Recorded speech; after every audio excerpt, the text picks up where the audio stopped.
মোদির হিন্দুত্ববাদ পরাজিত হবে। ভারতের তরুণেরা তাদের শক্তি চিনতে শুরু করছে। মোদির পতনের পর ভারত বাংলাদেশের সম্পর্ক নতুন করে শুরু হবে। এই উপমহাদেশের রাজনীতি পাল্টায় যাচ্ছে, যাইতেই হবে। সারা ভারতের তরুণ সব রাজ্যে পথে নামুক। এই সুযোগে মোদির হিন্দুত্ববাদকে পরাজিত করার সুবর্ণ সুযোগ আশা করি ইন্ডিয়ার তরুণ সমাজ হারাবে না। আজ হোক কাল হোক মোদির শাসন শেষ হবে, মোদির পতন হবে। আমরা এই মহান পরিবর্তন দেখে যেতে পারবো ইনশাল্লাহ। হাসিনা পলাইছে আর তার নাগর মোদি পলাইবে না, এইটা হয় না। আমাদের জীবনে হেলিকপ্টার করে মোদিকে পলাইতে দেখা হবে এক বেহেশতি সুখ।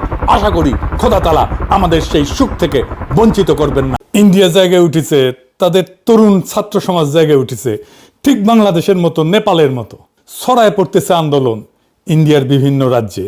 দিল্লির আকাশ এখন মুখরিত আজাদি আর ইনকিলাব স্লোগানে। আলহামদুলিল্লাহ, জুলাই বিপ্লবের সব পরিচিত দৃশ্য দেখা যাইতেছে দিল্লিতে। সররাগুলির পেলেটে আহত ছাত্র, গণগ্রেপ্তার, পুলিশকে ছাত্রদের ডাবরানি, ছাত্রীর পুলিশের গালি ঠেকায় দেওয়া, আন্দোলনকারীদের খাবার পানি দেওয়া, খাবার দেওয়া, ঠিক যেন আর একটা জুলাই জায়গায় উঠতেছে আস্তে আস্তে। অনেকে আশা করতেছেন ইন্ডিয়াতেও কি বাংলাদেশের নেপালের মতো বিপ্লব হবে, মোদি কি হেলিকপ্টারে পালাবে, আখেরে কি হবে এখন বলা মুশকিল। তবে আন্দোলন ভারতবাসীর জন্য এক অভূতপূর্ব সুযোগ তৈরি করছে। সেই সুযোগ তারা কাজে লাগাইতে পারবে কিনা জানি না, তবে আমাদের সফল বিপ্লবের অভিজ্ঞতা তাদের সাথে শেয়ার করতে পারি যেন আন্দোলন আরো অগ্রসর করা যায়। আজ আমরা দেখবো এই আন্দোলন কেন, কিভাবে তৈরি হলো, কেমনভাবে শক্তি সঞ্চয় করলো, আর কেমনে এই লড়াই মোদির হিন্দুত্ববাদী ফ্যাসিবাদ উৎখাতের দিকে যাইতে পারে। সেই আলাপটা করি। আন্দোলন আমাদের বোঝা দরকার, অনুসরণ করা দরকার, সমর্থন করা দরকার। আসেন আল্লাহর নামে শুরু করি। এই বছরের মে মাসে মাঝামাঝি ভারতের প্রধান বিচারপতি সূর্যকান্ত এক শুনানিতে একটা মন্তব্য করছিলেন, খুব ফাউল মন্তব্য করেছিলেন। বেকার তরুণদের একাংশকে তুলনা করছেন আরশোলা আর সমাজের পরজীবীর সাথে। There are youngsters like cockroaches, they don't get any employment, they don't have any place in profession. সি পরে কইছে ভুল বোঝা হয়েছে, যেমন কয় আর কি। হ্যাঁ, হাসিনা যেমন রাজাকারকে কইছিল আমার মন্তব্যকে ভুল বুঝেছিল। যাই হোক, কয়েকদিনের মধ্যে একটা অসম্ভব জিনিস ঘটে উঠলো, কেউ আন্দাজি করেনি। লক্ষ লক্ষ তরুণ এই আরশোলা গালিটাকে নিজের নাম বানায় নিল। তোমরা আমাদের আরশোলা বলছো, ঠিক আছে, তাহলে দেখো আরশোলারা এক হইলে কি হয়। তুমি আমাদের রাজাকার বলছো, দেখো রাজাকাররা এক হইলে কি হয়। জন্ম নিল ককরোচ জনতা পার্টি, একই রকম ভাবে বাংলাদেশের মতো। নামটা নিজেই একটা স্যাটার। ভারতীয় জনতা পার্টির বদলে ককরোচ জনতা পার্টি, এটা প্যারোডি। আর 2 মাস পরে দিল্লির রাস্তায় হাজার হাজার তরুণ। এই ককরোচ জনতা পার্টির প্রতিষ্ঠাতা অভিজিৎ গে, একজন 30 বছর বয়সে কমিউনিকেশন স্ট্র্যাটেজি, বোস্টন ইউনিভার্সিটি থেকে পাবলিক রিলেশনসে মাস্টার্স করছে। ককরোচ পার্টি যে গতিতে ছড়াইছে সেটা অবিশ্বাস্য।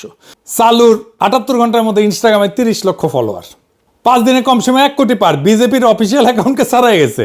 মে মাসের শেষে 2 কোটির বেশি ফলোয়ার, 3,50,000-এর বেশি রেজিস্টার্ড সদস্য। 12 বছর ধরে ক্ষমতায় থাকা একটা দলের চেয়ে বেশি ফলোয়ার 2 মাস বয়সে একটা স্যাটায়ার আন্দোলনের। এটা শুধু একটা সংখ্যা না, এটা একটা সিগন্যাল। তারা রাস্তায় নামলো কেন? 2টা কারণ। এক, পরীক্ষা কেলেঙ্কারি। ইন্ডিয়ার মেডিকেল এন্ট্রান্স পরীক্ষা প্রশ্ন ফাঁস হয়ে গেল, সরকার পরীক্ষা বাতিল করতে বাধ্য হইল। 3রা মে পরীক্ষার পরপরই প্রশ্ন ফাঁসের অভিযোগ ওঠে। রাজস্থানে টেলিগ্রামে ছড়ানো প্রায় 120টা প্রশ্ন গেস্ট পেপারের সাথে মিলে যায়, সাজেশনের সাথে মিলে যায়। 20 লক্ষের বেশি পরীক্ষার্থী অংশ নিয়েছিল। পরীক্ষা বাতিল হয় এবং এর জেরে আত্মহত্যার ঘটনাও ঘটে, ঠিক হাসিনা আমলের মতো। একের পর এক প্রশ্ন ফাঁস ছিল না। এই একটা ঘটনায় গোটা দেশের তরুণদের ক্ষোভের প্রতীক হইয়া দাঁড়াইল। আর 2 নম্বর, রাষ্ট্রীয় দমন। এইখানে একজন মানুষকে আমাদের চিনতে হবে, যাকে না চিনলে আন্দোলনের মাত্রা বোঝা যাবে না। সোনাম ওয়াংচুক কে ইনি লাদাখের একজন ইঞ্জিনিয়ার, শিক্ষা সংস্কারক এবং পরিবেশ কর্মী। 1988 সালে উনি সেক মল নামে একটা বিকল্প স্কুল আন্দোলন গড়ে তোলেন। চক, টক আর লাঠির বদলে আনন্দময় বাস্তব দক্ষতা ভিত্তিক শিক্ষা, বিশেষত লাদাখের প্রান্তিক তরুণদের জন্য। এই কাজের জন্য তিনি 2018 সালে এশিয়ার অন্যতম সম্মানজনক রমন ম্যাগসেসে পুরস্কার পাইছিলেন। পরে 2019-এ অনুচ্ছেদ 370 বাতিল এবং লাদাখকে বিধানসভাহীন কেন্দ্রশাসিত অঞ্চল বানানোর পর থেকে তিনি লাদাখের সাংবিধানিক সুরক্ষা এবং রাজ্যের মর্যাদার দাবিতে বারবার অনশন করছেন। কিন্তু ইন্ডিয়া জুড়ে সাধারণ মানুষ তাকে অন্য একটা কারণে চেনে। কথিত আছে 2009-এর ব্লকবাস্টার 3 ইডিয়টসের আমির খানের অভিনীত যে চরিত্র ছিল ফুনসুং ওয়াংডু, এইটা ওয়াংচুকের আদলে তৈরি। নামেও কিন্তু মিল আছে, ওয়াংডু আর ওয়াংচুক। চরিত্রটার সাথে ওয়াংচুকের মিল কিন্তু স্পষ্ট। প্রথাগত শিক্ষা ব্যবস্থার বিরুদ্ধে বিদ্রোহী, উদ্ভাবক, প্রত্যন্ত এলাকায় শিশুদের আনন্দে শেখানো একজন শিক্ষক এবং আমির খানও কিন্তু ওইরকম লাদাখের আশেপাশে গেছিল আর কি। সত্য মিথ্যা যাই হোক, জনপ্রিয় মানুষের জনপ্রিয় স্মৃতিতে ওয়াংসুক ফুংসুক ওয়াংডু, এই ধারণাটাই তাকে জাতীয় আইকন বানাইছে এবং সেটাই এই আন্দোলনে তার আলাদা ওজন দিছে। এই মানুষটাই 59 বছর বয়সী ম্যাক্সেসে জয়ী লক্ষ তরুণের কাছে অল ইজ ওয়েলের প্রতীক। যখন ককরোচ আন্দোলনের সংগতিতে তিনি 3 সপ্তাহ অনশন করলেন আর পুলিশ তাকে জোর করে হাসপাতালে নিয়ে গেল, তখন ক্ষোভ বিস্ফোরিত হইল। একজন সাধারণ কর্মী না, একজন জাতীয় নৈতিক প্রতীকের গায়ে হাত পড়ায় আন্দোলন নতুন মাত্রা পাইল। আর 20 জুলাই 10,000-এর বেশি বিক্ষোভকারী পার্লামেন্টের দিকে মিছিল করলো, দাওয়া দিল, পুলিশ কাঁদানে গ্যাস লাঠি চালাইলো। এইটাই এখন পর্যন্ত মোদী সরকারের বিরুদ্ধে তাদের সবচেয়ে বড় চ্যালেঞ্জ। মূল দাবি এখনো পর্যন্ত শিক্ষামন্ত্রী ধর্মেন্দ্র প্রধানের পদত্যাগ আর পরীক্ষা ব্যবস্থার সংস্কার। এখনো পর্যন্ত মোদী হটাও দাবি তারা তোলেনি, অন্তত এখন না। আমাদের জুলাই বিপ্লবও কিন্তু শুরু হয়েছিল কোটা সংস্কারের দাবিতে, একটা পেটি বুর্জোয়া দাবি নিয়ে। সেটাই হাসিনা উৎখাতের লড়াই হয়ে গেল। এই আন্দোলনটার সাথে জড়ায় আছে তরুণদের বঞ্চনা আর অনিশ্চিত ভবিষ্যতের ঘটনা। হঠাৎ করে কিন্তু এটা জ্বলে ওঠেনি তরুণেরা। মোদির শাইনিং ইন্ডিয়ার নিচে কোন অন্ধকার জমে আছে সেটা কেউ ঠাউর করতে পারেনি, কিন্তু এই অর্থনৈতিক সংকটই তরুণদের সরাসরি আঘাত করছে আর তরুণেরা গর্জে উঠছে। এই সংখ্যাগুলো একটু দেখে নি। ইন্ডিয়ার জনসংখ্যা তো 2026-এ প্রায় 147 কোটি, এর 65% 35 বছরের নিচে। শুধু 15 থেকে 29 বছর বয়সী তরুণেরাই প্রায় 37 কোটি।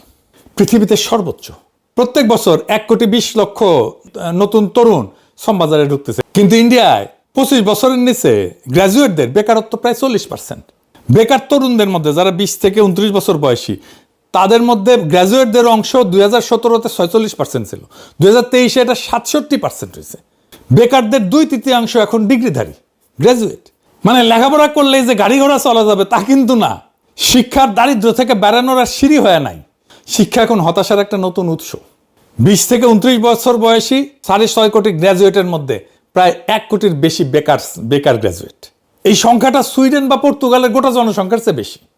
2004 থেকে 2023 পর্যন্ত প্রত্যেক বছর প্রায় 1/2 কোটি গ্র্যাজুয়েট যোগ হইতেছে, কিন্তু চাকরি পাইতেছে 28 লক্ষ।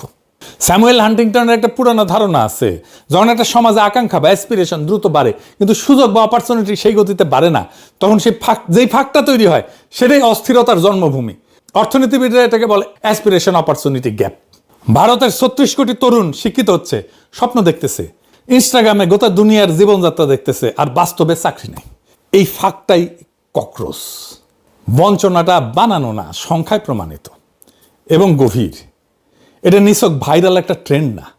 ভারতের তরুণরা অনেকবারই রাজপথে নামছে, এইবারও নামছে, রাজনৈতিক পরিবর্তনও আনছে। আসেন সেইগুলো আমরা একটু ফিরে ফিরে দেখি।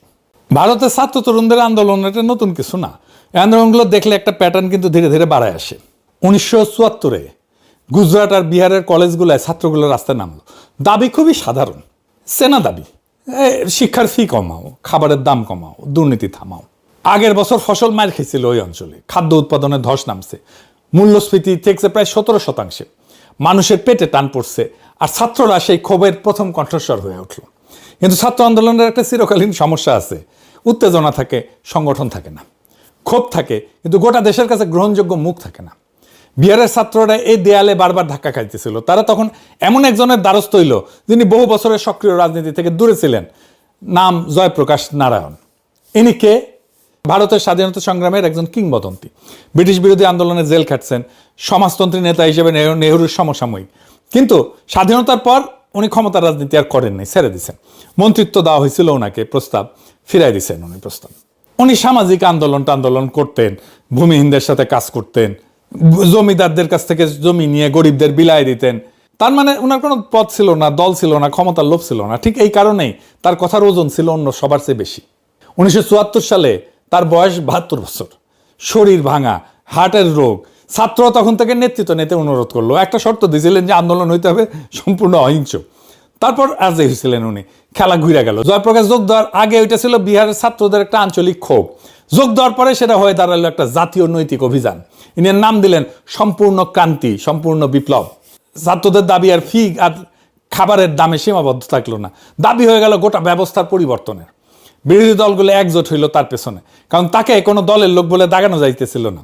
একটা ছাত্র আন্দোলন জাতীয় রূপ নিয়েছিল তখনই, যখন সে একজন নৈতিক কর্তৃত্ব সম্পন্ন ক্ষমতা নিরপেক্ষ মানুষকে সামনে পাইছিল। আজকের ককরোচ আন্দোলনে সোনাম ওয়াংচুক ঠিক সেই ভূমিকায় দাঁড়াইতেছেন মনে হয়। এই বিহারের আন্দোলনের ফলে ইন্দিরা গান্ধীর গদি নড়ে গেছিল।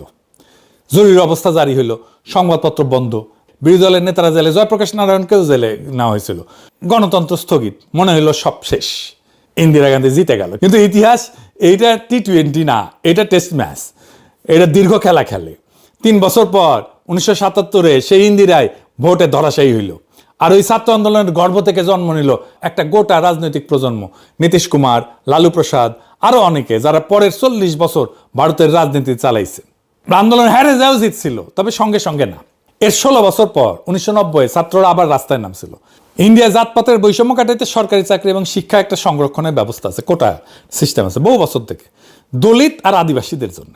কিন্তু মাঝখানে একটা গ্রুপ রয়ে গেছে, ওবিসি, অর্থাৎ অন্যান্য অনগ্রসর শ্রেণী, জনসংখ্যার প্রায় অর্ধেক, কিন্তু যারা অস্পৃশ্য না আবার উচ্চবর্ণও না।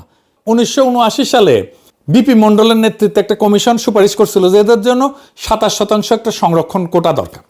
রিপোর্টটা 10 বছর ধরে ফেলায় রাখা হয়েছিল আলমারিতে, কোনো সরকারি ছোঁয়ার সাহস পায়নি। 1990-এ প্রধানমন্ত্রী ছিল ভিপি সিং, উনি ভিপি সিং সেটা কার্যকর করার ঘোষণা দিলেন, আর তখনই আগুন লাগলো। রাস্তায় নামলো মূলত উচ্চবর্ণের শহুরে ছাত্ররা, দিল্লি বিশ্ববিদ্যালয় থেকে শুরু করে। তাদের ভয় 27% যদি সিট চলে যায় আর চাকরি যদি চলে যায়, আমাদের কি থাকলো? আন্দোলন ছড়াইলো সারা দেশে, তা এমন মরিয়া চেহারা নিল যে ছাত্ররা প্রকাশ্যে গায়ে আগুন দিতে শুরু করলো। রাজীব গোস্বামী নামের এক ছাত্রের জ্বলন্ত শরীরের ছবি হয়ে উঠলো সেই সময়ের প্রতীক।